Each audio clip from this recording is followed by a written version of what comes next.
to become the king of the Hittites. His greatest dream was to outrun the pharaoh at the battlefield. But for now,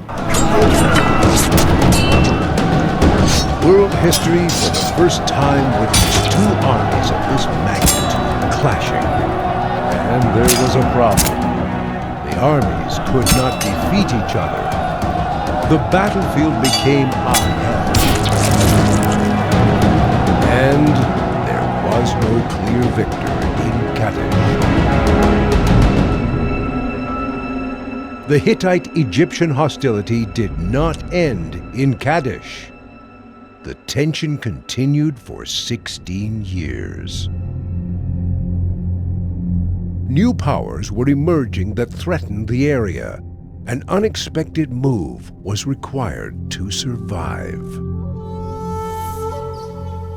The danger of the Assyrian army, which threatened Hittite Syria, kept the king and queen awake at night.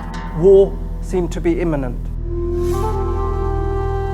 In this age, what the kings knew best was war.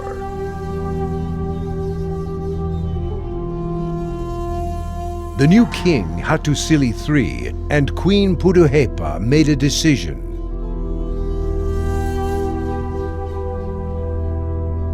A decision that was a game changer for the ancient world. Peace.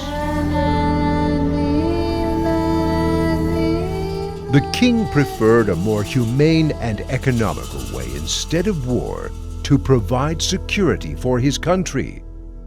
After long diplomatic negotiations, he had a proposed treaty on a silver tablet that addressed his eternal enemy, Ramesses II, as "my brother."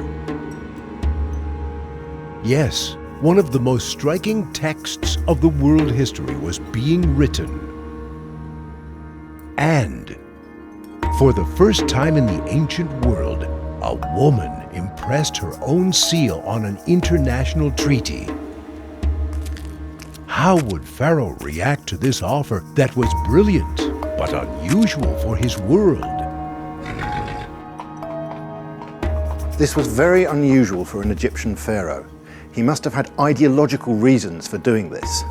He inscribed the Hittite treaty on the walls of his temples in order to show his power, and he sent his own version to Hattusa.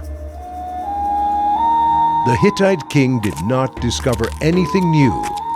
He chose peace over war. This step could not be interpreted as simply accepting existing boundaries. It was a demonstration of a political mindset beyond age. The peace treaty was written in Akkadian cuneiform, the diplomatic language of this era. This treaty is one of the first examples of the international diplomacy. Peace had not completed its mission yet. This would lead to an extraordinary discovery. The text written in cuneiform on a clay tablet, which was found at the central Anatolian village of Boğazköy, was part of a group of diplomatic texts, and these allow to localizate the Hittite capital city of Hattusha there. And so we are able to reconstruct the history and the material culture of one of the most important empires of the ancient Near East.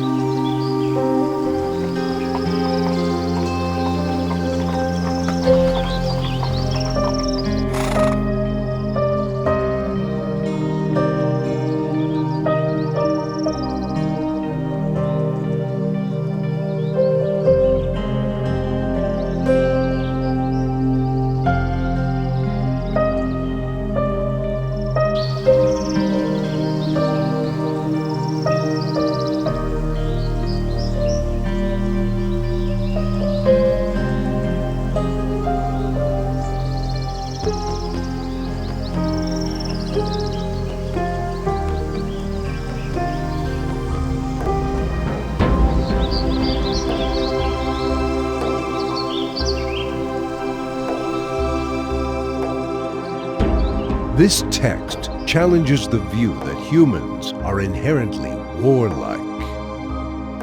The first written peace treaty in history between two states as equals. Extraordinary witnesses are waiting for us because history promises more.